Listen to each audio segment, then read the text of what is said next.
महादेव दोस्तों, आज की इस वीडियो में हम पंडित प्रदीप मिश्रा जी के द्वारा बताए गए इस उपाय के बारे में जानेंगे, उनकी ही अपनी आवाज में।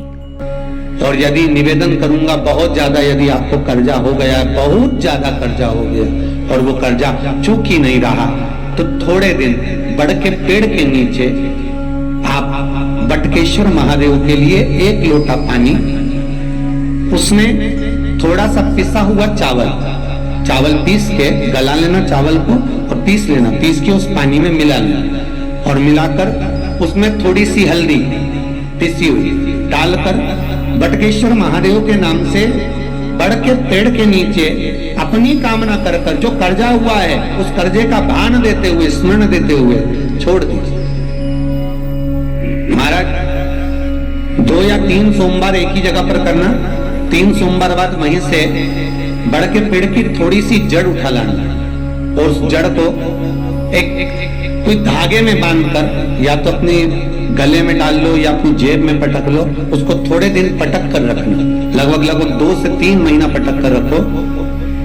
वो जड़ जैसे बड़ का पेड़ विस्तार होता है, पानी गिरे ना गिरे, जल वृष्टि हो ना हो, गर्मी पड़े ना पड़े, उसको कोई फर्क नहीं पड़ता। बड़ का वृक्ष आप रूप फैलता जाता है, उसकी जड़ें अपने आप प्रबल होती है। उसी तरह ये बटकेश्वर महादेव कहीं से भी अगर जड़ आपके पास में रखी है 1 महीना, 2 महीना, 3 महीना तक, तो ये जड़ अपने आप लक्ष्मी को पकड़कर खींच कर लाती है और कर्जे से मुक्त कर देती है।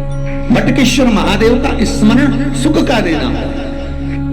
महाराज ऐसा कोई कार्य नहीं जिसमें पशुपति व्रत लाभ ना करे, बस दिल से अगर आपने पशुपति व्रत करा है, बाबा विश्वनाथ के 5 पशुपति व्रत होते हैं, किसी भी सोमवार से चालू कर सकते हैं। बस करना क्या है, सुबह पूजन की थाली लगा कर लेकर जाना है, शंकर भगवान के शिवलिंग की पूजन करना है, मंदिर में अभिषेक पूजन करो, वो थाली वापिस लेकर आ जाओ, घर में रख दो। उसी थाली में शाम के समय प्रदोष काल में सूर्य डूब रहा हो, उसके कुछ ही समय के बाद आप आनंद में 6 दिए घर से लेकर जाओ, थोड़ा सा मीठा बनाकर लेकर जाओ और 5 दिए शंकर जी के मंदिर में लगाओ। पूजन करने के बाद में मीठे के 3 हिस्से कर दो, 2 हिस्से बाबा के मंदिर में अलग अलग रखिए, एक ही प्लेट में 2 हिस्से नहीं रखना है, दोनों हिस्सों को अलग अलग कटोरी में, अलग अलग दोने में, अलग अलग प्लेट में बाबा को रख दो और एक हिस्सा एक दिया लेकर आ जाइए। घर के दरवाजे में प्रवेश करते समय राइट भाग में एक दिया घी का लगा दीजिए जो लेकर आए मंदिर से, उसको जला के नहीं लाना है, वहीं पर जलाना। दरवाजे के पास आराम से बैठो, दिया जलाओ और प्रसाद लेकर अपनी कामना कर कर घर के अंदर सीधा पांव रखकर अंदर चले जाओ। सवेरे फरियाल करो, शाम को भोजन करो।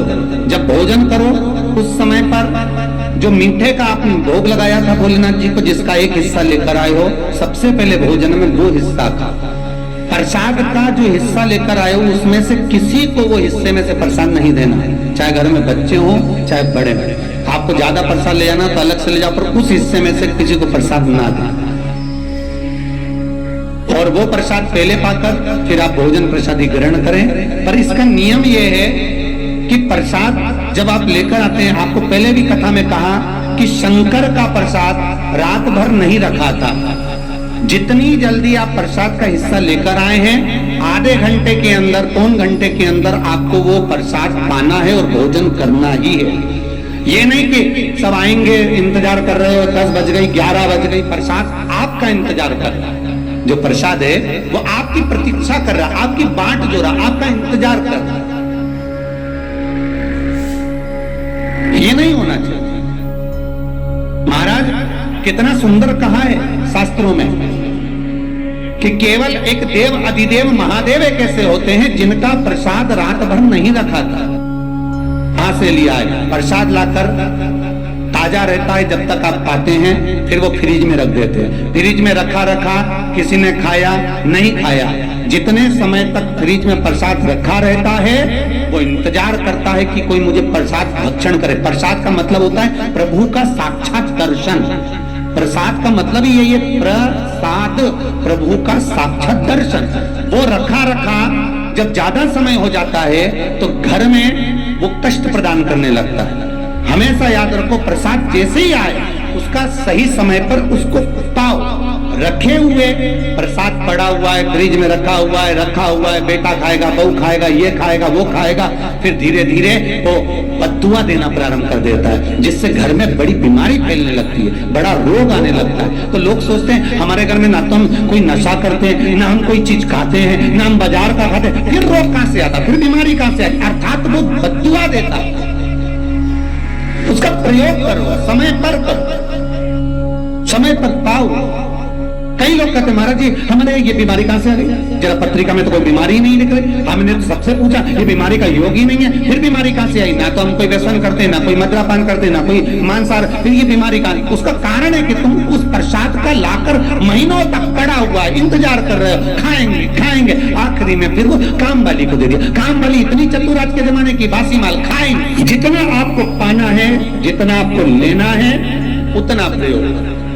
ज्यादा रखकर बहुत दिनों तक पड़ा है, थोर रखी है, मोहनथाल रखा है, लड्डू रखा है, पेड़ा रखा है, कुछ सामान रखा, नहीं नहीं भाई, जितना बने उतना लाओ, नहीं तो किसी को तुरंत बांट दो, समापन करो। पर अपने यहाँ पर बहुत दिन तक रखकर उसका बाबा स्वयं, मेरा श्री जी बाबा, मेरे तिरुपति बाबा, मेरा गोवर्धन नाथ, मेरा भोलेनाथ, वो प्रसाद के रूप में तुम्हारे घर में कितने दिन इंतजार करे कि मैं तेरे भीतर प्रवेश करूं, पर तू कराए नहीं, पड़ा है, रखा रहने दो, मन नहीं करता।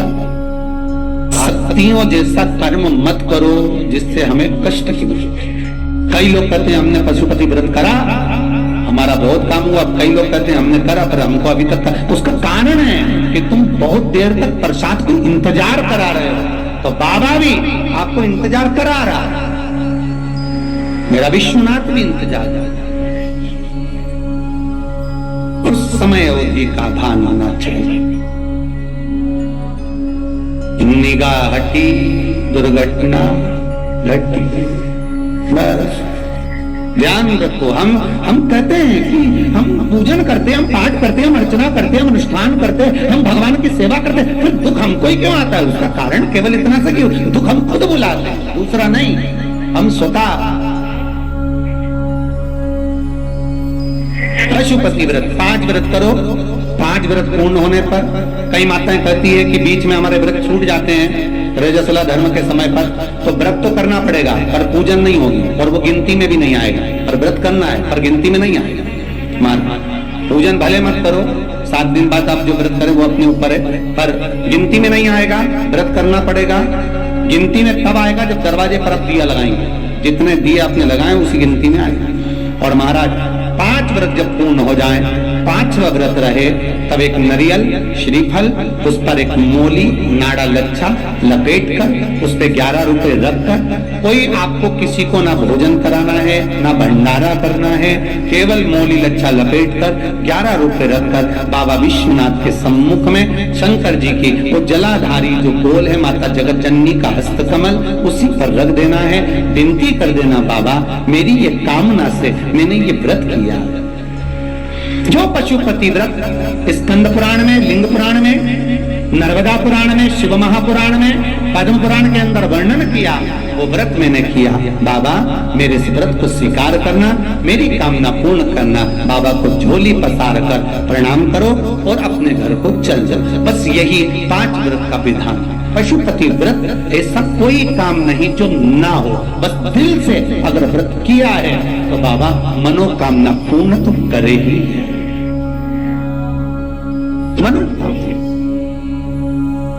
आप तो आप हमारे घर के, चाहे घर की धर्म पत्नी हो, चाहे भांजे हो, कोई प्रॉब्लम होती है मुझसे कह देते पशुपति व्रत कर लो। बस पशुपति व्रत में आपका भाव शुद्ध होना चाहिए। निर्मल चित्त निर्मल मन सो मोहि पावा, मोहि छल छिद्र कपट न भावा। निर्मलता के भाव में भगवान मिल सकता।